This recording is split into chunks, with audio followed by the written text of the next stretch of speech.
So 2019 is coming to a close, and I thought a fun thing to do before I take you all through my 2020 system and what I'm doing for the next year, I thought it'd be fun to kind of focus on what I did this year and take you through a little 2019 planner wrap up and talk about where I started at the beginning of 2019, how I'm ending now at the end of 2019, and maybe mention a couple favorite supplies that I used along the way throughout the year. So the biggest change that happened throughout the year was I sized down from an A5. This is just a Leuchtturm notebook and a clear notebook cover, but I sized down from this notebook to a much smaller notebook, which is, this is B6 size. So it's a lot smaller. I have it in a leather sleeve right now, but this is a Stalogy. So I went from a Leuchtturm to a B6 Stalogy. I made this change probably around September of this year. I actually am very glad I did, because I found in my A5 I wasn't using the space as effectively as I could, just because it was way too big for how big my writing was and for what I needed it to do. So that was the biggest change. At the beginning of the year, I started with a bullet journal, and ending the year, I am finishing with a bullet journal. This is kind of funny. This is how my key changed. I actually only changed one thing in my key. I'm pretty consistent with how I like to use my key. I might be actually adding one signifier going into 2020, but yeah, I'm pretty standard with my key. I've been bullet journaling this entire year actually, which is something I'm very proud of, and I will be bullet journaling again in 2020. Just for the fun, this is my index here. So I actually keep the style of index the exact same. I really love this style. I've stuck with it for a long time. And yeah, pretty much a couple things have changed from this notebook to this notebook, but overall I'd say it stayed pretty much consistent. So in this notebook, I didn't really do any yearly spreads beforehand, versus in this notebook, well, I did do a lot more yearly spreads. I did like some trackers and stuff, but kind of on top of that, I added one tracker, but I ended up in this notebook printing out a lot of inserts and pasting them in. This was a printable, this was a printable, this was also a printable, this is a printable, and as much as I enjoyed that at the time, I think going into the next year, I may avoid doing the printable route, because it's just easier to kind of draw in my journal, and it's a more organic process, and I just enjoy that more. But I did one big change actually in this journal, was I actually create all my monthlies ahead of time.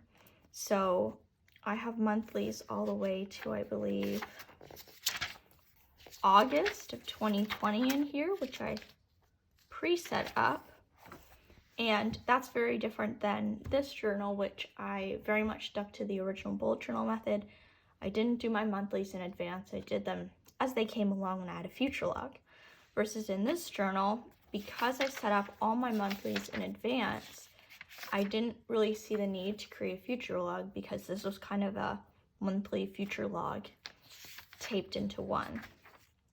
And that is something I will be changing for 2020. I actually kind of missed the future log, which is funny because I was kind of over the future log at the beginning of the year. So it's funny how our opinions change about things. But one thing I really liked about this setup, besides the whole already set up months in advance, was this structure of having my calendar on 2 pages. Having birthdays separate, I don't know why, I just prefer to write my birthdays separate. It's just easier to see because it's not within a bunch of other dates. And then I really loved having this task and notes section. Having just like a blank piece of paper to do whatever I needed to do that month really helped me a lot. Versus in my previous monthlies, I actually did a very different style of monthly. It's a lot more text heavy at this point. I hadn't really found my own style. I was kind of copying what I saw other people do, so this was very inspired by Via Calligraphy. I did have 2 pages that I used for to-dos. The page I'm hiding right now was university to-dos, which are private, or I guess they're just sensitive information. And on the right side, these are like personal to-dos, but the thing is that I never really filled them out or remembered to fill them out. So what I really like about this spread is I actually filled these out a lot and I actually used them a lot, which I really enjoyed and I was really happy about.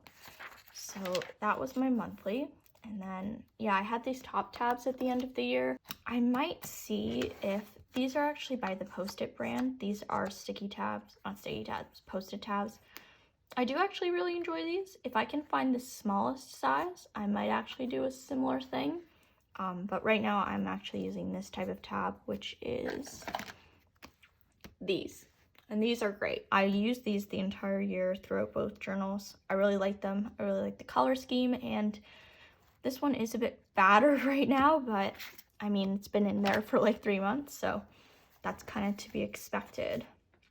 Something else that was new in my journal was I actually set up weeklies starting in September. I really wanted to be able to see just a week at a glance so I could focus in on just that week versus looking at an entire month's worth of stuff, because sometimes I find if I look at too much information at once, I get a bit overwhelmed. So this was completely new in my September journal. Sorry, I don't know if I mentioned this. My original journal, which was this guy, this was from January to, I believe, July. Yes. And this one is from September to December. I kind of skipped August because I was I was traveling for 3 out of the 4 weeks, so I really wasn't bullet journaling at all, so that just didn't really happen. But yeah, I added a weekly spread. This is very inspired by the Hobonichi weeks, and I've actually been using this ever since. It's been incredibly helpful, and I do use this in addition to my daily spreads, which in both of these journals, actually, I have kept up with daily spreads. Let me see if I can show you one. Here we go. I found one. So these were the kind of dailies I did for most of this journal. I wanted to, at this point, I was pretty new into brush lettering, so I was practicing that a lot. And something I've kept throughout the entire year is doing daily spreads, even in this journal. This is a direct comparison of the daily spreads I used to do and the daily spreads I currently do. The actual functionality of them is exactly the same. I just literally just switched up the lettering. I prefer to not use a brush pen in my dailies because I try to make my spreads less and less complicated. The more and more I have to do them. So my dailies are the most simplistic of all my spreads. The monthlies are also pretty simplistic, and now did I say monthlies? I meant weeklies, sorry. My monthlies, My weeklies and my dailies are incredibly simple, and then the monthlies can be a little more complicated because those are only happening once a month, which is fine by me. So yeah, different, well, same but different daily pages. And then what else did I do in this journal? So I got really creative with my notes pages in this new journal.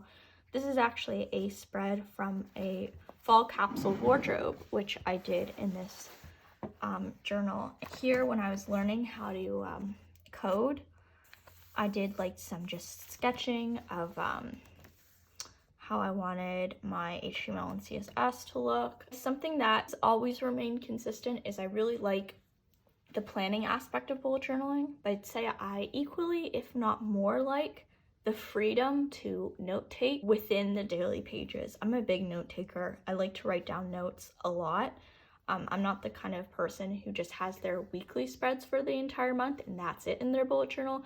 I have a lot of notes which I write in addition to my daily pages. Throughout my journaling, I've always kind of had pages like these where I just jot down notes I need to very freely, which I really, really enjoy. And that's kind of why I love the system so much, to be honest. But something I definitely was going through is I really did not like, and I still don't like, the process of transferring to a new notebook. I just really like the idea of staying in one notebook for an entire year.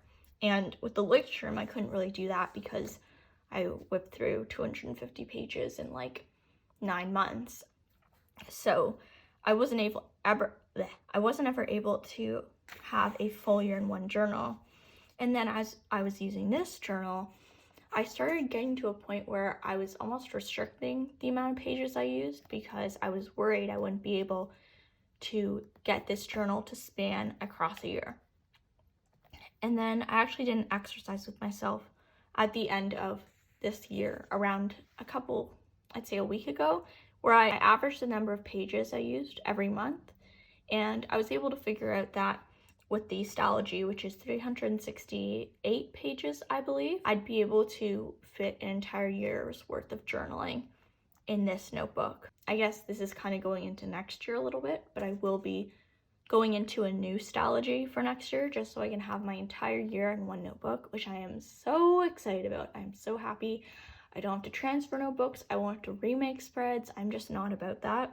I'd say that's like the overall changes in my journal. I guess one other thing is I started getting really into leather covers as I got the basic Stalogy. I had this one, and then this one was my last cover. This was in around September. This is such a beautiful cover, and I really loved it, and I do miss it a lot. I don't think I'll be buying any more leather covers for a while for this notebook because I really love these two.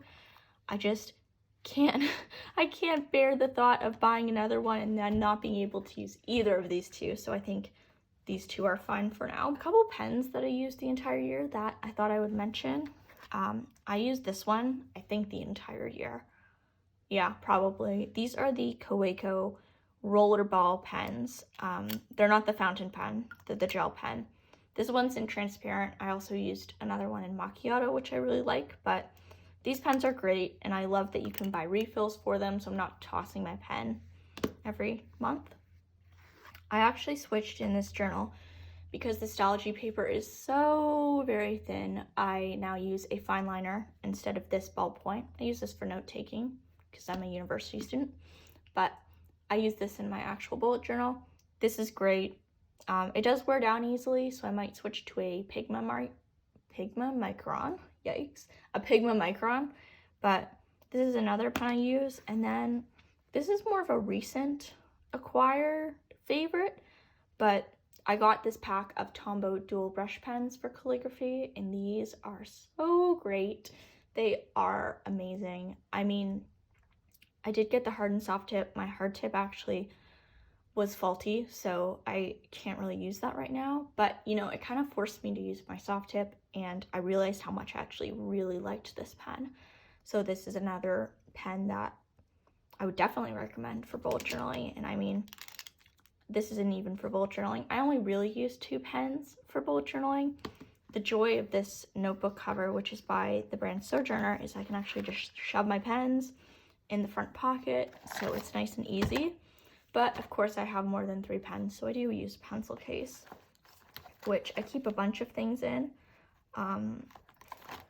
I guess a couple other things I use is I like to do a splash of color every month, so I tend to use a Tombow dual brush pen, or I'll also actually use a Faber Castell Pitt artist pen.